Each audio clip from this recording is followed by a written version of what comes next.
इतना बड़ा अरबों का फ्रॉड आपके क्लाइंट के साथ हुआ है, किस तरह से ये हुआ? बड़ा एक इंटरेस्टिंग सा वाकया है कि मेरे जो क्लाइंट हैं उनका बिजनेस दुबई में है, कंस्ट्रक्शंस का प्रोजेक्ट है उनका, कंस्ट्रक्शन बिजनेस है उनका। एक पाकिस्तानी कंपनी थी ज़ेलकॉन इंजीनियरिंग प्राइवेट लिमिटेड के नाम से। उन्होंने मेरे क्लाइंट अली रजा अल्ताफ को इंड्यूस किया पाकिस्तान में इन्वेस्ट करें। तो मेरे क्लाइंट ने इस कंपनी के अंदर, ज़ेलकॉन कंपनी के अंदर इन्वेस्ट किया। जब इन्वेस्टमेंट की तो उनकी एब्सेंस में शेख अजहर अली ने फ्रॉड करते हुए उनकी एब्सेंस में यहाँ पे जाली अकाउंट्स खुलवाए बैंक अल्फला लिमिटेड के अंदर। अरबों का फ्रॉड है और अरबों के बैंक ने किया है। बैंक अल्फला के बेसिकली वो शेख अरबों का बैंक है। कंपनी के एसेट्स बेच के ये इन अकाउंट्स को यूज करते हुए फ्रॉड किया गया। जी, बैंक अल्फला लिमिटेड को बारहा रिक्वेस्ट की स्टाफ के खिलाफ कार्रवाई करें, हमारा आप पे ट्रस्ट है। बैंक ने ना सिर्फ ये कि उनके खिलाफ कोई कार्रवाई की, बल्कि उल्टा बैंक ने अपने उन मुलविस अफसरान की पुष्टपनाही की। अच्छा जी, अगर देखा जाए कि ओवरसीज पाकिस्तानी जो पाकिस्तान में इन्वेस्ट करते हैं और अपनी तकरीबन जितनी भी तमाम उम्र की जमा पूंजी होती है वो कोशिश यही करते हैं कि जितनी भी प्रॉपर्टी या बिजनेस करना है वो एट द एंड आके पाकिस्तान में ही करें। इस तरह से होता भी है, लेकिन ये शायद भूल जाते हैं कि पाकिस्तान में फ्रॉड करने वालों की कोई कमी नहीं है। पहले तो एक निचले लेवल पर फ्रॉड होता था, लेकिन अब बड़े बड़े लेवल्स पर आकर पाकिस्तानियों के साथ और ओवरसीज के साथ फ्रॉड होने लगे हैं।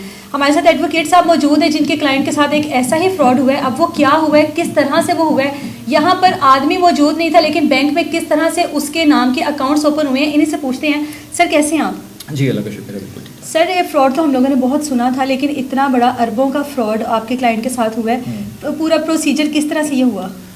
ये जी बड़ा एक इंटरेस्टिंग सा वाकया है कि एक क्लाइंट जो थे, मेरे जो क्लाइंट हैं वो ओवरसीज़ पाकिस्तानी हैं, वो दुबई बेस्ड हैं, उनका बिज़नेस दुबई में है, कंस्ट्रक्शंस का प्रोजेक्ट है उनका, कंस्ट्रक्शन बिजनेस है उनका। एक पाकिस्तानी कंपनी थी ज़ेलकॉन इंजीनियरिंग प्राइवेट लिमिटेड के नाम से। उन्होंने मेरे क्लाइंट अली रजा अल्ताफ को इंड्यूस किया कि वो बीइंग ओवरसीज़ पाकिस्तान में इन्वेस्ट करें और पाकिस्तान में अपने शेयर्स जो थे उस कंपनी में इंजेक्ट करें और शेयर होल्डिंग परचेज़ करने के बाद यहाँ बिज़नेस को प्रमोट करें।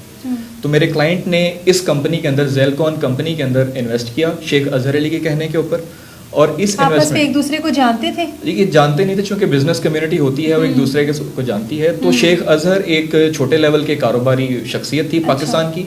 जो मेरे क्लाइंट हैं वो इंटरनेशनल लेवल के वो कारोबारी शख्सियत थे। तो शेख अजहर अली ने किसी रेफरेंस के तहत उनसे मुलाकात की और उनका कॉन्फिडेंस इंस्पायर करने के बाद उन्हें वो कन्विंस किया कि वो पाकिस्तान में पाकिस्तानों की बेहतरी के लिए यहाँ पे इन्वेस्ट करें।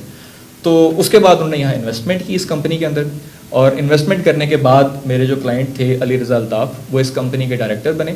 यहाँ मैं इस कंपनी का थोड़ा बताता चलूँ कि ये जो कंपनी है ये पाकिस्तान के कुछ मेगा प्रोजेक्ट्स में शामिल रही है, जिस तरह मेट्रो का प्रोजेक्ट है और नेशपा प्रोजेक्ट है, पावर प्रोजेक्ट था, थरकोल प्रोजेक्ट में ये कंपनी शामिल रही है। उसके अलावा कुछ LDA के कंस्ट्रक्शन प्रोजेक्ट्स हैं जिसमें ये कंपनी शामिल रही है। तो इट मीन्स कि ये कंपनी को छोटी कंपनी नहीं थी और उसकी रेपुटेशन ऐसी नहीं है कि उस पर ट्रस्ट ना किया जा सके। तो इसी वजह से उन्होंने ट्रस्ट किया इस कंपनी के ऊपर। और ट्रस्ट करने के बाद जब इन्वेस्टमेंट की तो उनकी एब्सेंस में, वो बीइंग अ डायरेक्टर, वो डायरेक्टर थे तो उनके सिग्नेचर ज़रूरी थे अकाउंट ओपनिंग के लिए, उनकी डॉक्यूमेंटेशन रिक्वायर्ड थी। लेकिन शेख अजहर अली ने फ्रॉड करते हुए उनकी एब्सेंस में यहाँ पे जाली अकाउंट्स खुलवाए बैंक अल्फला लिमिटेड के अंदर। 2 अकाउंट्स साहिवाल में खोले गए, एक डॉलर अकाउंट था, एक अकाउंट जो था वो लाहौर में खोला गया। अच्छा, बैंक अल्फला भी एक ब्रांड है, अगर बैंक में देखा जाए, बैंक्स में तो ये भी एक ब्रांड है। और एक आम शहरी जब किसी बैंक में जाता है तो उसकी एक पूरा एक क्राइटेरिया होता है। अगर आपने अकाउंट ओपन करवाना है या आपने कोई चेक भी किसी छोटी सी अमाउंट का हो तो आपको स्पेशली उस आदमी का वो पूरा एक प्रोसीजर है कि वो कॉल करता है या जो भी इस तरह का मामला है। एक बंदे की एब्सेंट में यहाँ पर अकाउंट किस तरह से ओपन हो गए? जी देखें, अरबों का फ्रॉड है और अरबों के बैंक ने किया है। बैंक अल्फला के बेसिकली वो शेख अरबों का बैंक है। तो अभी तो मैंने तो लाखों का सुना है कि प्रॉपर कॉल्स जाती हैं और फिर चेक कैश होते हैं, तो अरबों की बातें हैं। जी देखें, हमेशा किसी भी अकाउंट ओपनिंग के लिए अगर वो इंडिविजुअल का अकाउंट हो तो उसमें 100 के करीब पैरामीटर्स होते हैं जो कि आपको अपने सिक्योरिटी एक्ट्स पूरे करने हैं।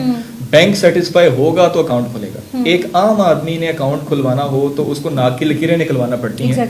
लेकिन यहाँ कंपनी का अकाउंट खोला गया जिसके लिए कि स्टेट बैंक की बड़ी सख्त रेगुलेशंस हैं। State bank being a regulator वो इसको मॉनिटर करता है कि कंपनी अकाउंट खोलने के लिए आपको लिस्ट ऑफ डॉक्यूमेंट्स रिक्वायर्ड है, आपको list of directors of company required है, आपको बोर्ड रेजोल्यूशंस रिक्वायर्ड हैं, आपको बोर्ड मेंबरान की रिक्वेस्ट फॉर्म्स रिक्वायर्ड हैं, उनके सिग्नेचर्स रिक्वायर्ड हैं। मतलब हफ्ते लग जाते हैं, बहुत टाइम पीरियड गुजर जाता है, लेकिन फिर भी बैंक को तसल्ली नहीं होती अगर एक आम शहरी की बात की जाए तो। इसमें पूरे तरीके से बैंक मुलविस है फिर। जी, इसके अलावा सबसे अहम बात कि आपको बायोमेट्रिक वेरिफिकेशन करवाना होती है। اور یہ سارے پیرامیٹرز کو جو تھا سپر سیڈ کیا گیا صرف اور صرف بینک آفیشلز کو انوالو کر کے. وہ مینیجریل لیول پہ انوالو ہوئے, وہ ریجنل لیول پہ انوالو ہوئے, اور ایون کہ اسٹیٹ ہیڈ لیول کے طور پہ بھی وہ انوالو ہوئے, اور یہ فیک اکاؤنٹس کھولے گئے, بایو میٹرک کو سپر سیڈ کیا گیا, جعلی ڈاکیومنٹ کی بیس پہ اکاؤنٹ کھولے گئے, اور اس پہ پھر پچھلے عرصہ 2018 سے لے کے آج تک کوئی اس میں اربوں کے قریب ٹرانزیکشنز ہوئی ہیں, اور یہ اماؤنٹس جو ہے منی لانڈرنگ کے لیے استعمال ہوئی ہیں, یہ اماؤنٹس انلیگل ایکٹیویٹیز کے لیے استعمال ہوئی ہیں, یہ اماؤنٹس سائفننگ آف کی گئی ہے اس کے تحت کمپنی کے ایسٹس بیچ کے, جو کہ شیئر ہولڈرز کی ایک امانت تھی, اس کو بیچ کے یہ ان اکاؤنٹس کو یوز کرتے ہوئے فراڈ کیا گیا. اچھا مجھے یہ بتائیں کہ بینک کے ملازمین کے خلاف ابھی تک کوئی کارروائی ہوئی؟ کیونکہ جب آپ کے سامنے ہر چیز ایکسپوز ہو گئی ہے تو اس کے بعد کوئی کارروائی ہوئی ابھی تک؟ جی, بینک الفلاح لمیٹڈ کو بارہا ریکویسٹ کی, ان کو کہا کہ آپ اپنے ان سٹاف کے خلاف کارروائی کریں, ہمارا آپ پہ ٹرسٹ ہے, آپ being a bank, being a ادارہ, آپ رسپانسبل ہیں اس فراڈ کے. بینک نے نہ صرف یہ کہ ان کے خلاف کوئی کارروائی کی, بلکہ الٹا بینک نے اپنے ان ملوث افسران کی پشت پناہی کی, اور بینک نے آج تک ان کے خلاف کوئی کارروائی نہیں کی. تو بینک الفلاح لمیٹڈ جو he was supposed to take some legal actions, لیکن آج تک بینک الفلاح لمیٹڈ نے کوئی کارروائی نہیں کی. متعلقہ اداروں نے کوئی سنی آپ کی بات کو, کوئی اس چیز پر ایکشن لیا؟ جی بالکل, ہم نے ایف آئی جیسے ہی فراڈ کا علم ہوا, ہم نے ایف آئی اے کے اندر ہم نے کمپلینٹ فائل کی, ایف آئی اے نے اس پہ کارروائی کرتے ہوئے انکوائری کی, انکوائری میں فورینزکس رپورٹس منگوائیں, تو فورینزک میں ثابت ہوا کہ یہ تمام ڈاکیومنٹس جعلی ہیں, یہ تمام سگنیچرز یہ جو ہیں فیک ہیں, یہ اکاؤنٹس جعلی اکاؤنٹس ہیں. تو اس انکوائری رپورٹ کے بعد ایف آئی اے نے ایک ایف آئی آر کا اندراج کر دیا ہے ان تمام ملوث ملازمین کے خلاف, جس پہ اب انویسٹیگیشن جاری ہے. وہ اب ایک سلولی پروسیجر ہے پاکستان میں, کیونکہ ہم لوگ رہتے ہیں تو وہ تو اب ویٹ کرنا پڑے گا. جی بالکل, اس پروسیجر میں بھی 2 سال کا عرصہ تقریباً لگا ہے ہمیں. تو امید یہ ہے کہ چونکہ قانون کے علاوہ راستہ وہ اپنا نہیں سکتے ہم, کیونکہ ہم تو محب وطن پاکستانی ہیں, لا ابائڈنگ سٹیزن کا یہی کام ہے کہ بے شک سسٹم سلو ہے, لیکن آپ نے سسٹم کے تحت ہی اوپر آنا ہے. آپ کے فورم کو استعمال کرنے کا مقصد بھی یہ ہے کہ جہاں پہ سسٹم کی سستی ہے, وہاں پہ اس میڈیا کی, سوشل میڈیا کی وجہ سے یہ معاملہ تھوڑا ایکسپیرائٹ ہو جائے. اب اوورسیز جتنے بھی پاکستانی ہیں پاکستان میں انویسٹ کرتے ہیں, ٹرسٹ کرتے ہیں, اور کیونکہ at the end home town ان کا یہی ہے, اور یہی کوشش ہوتی ہے کہ واپس سے یہیں پر آنا, تو انویسٹمنٹ اور جتنا بھی کمانا ہے پردیس میں رہ کر, ان کو کوئی پیغام دینا چاہیں گے؟ کیونکہ مجھے نہیں لگتا کہ ابھی کچھ حد تک تو ویسے کانفیڈنس لیول جو ہے وہ لوگوں کا لو ہو گیا پاکستان میں انویسٹمنٹ کرنے سے, تو اب اس طرح کی جب چیزیں سامنے آئیں گی تو پھر تو بالکل نہیں کریں گے.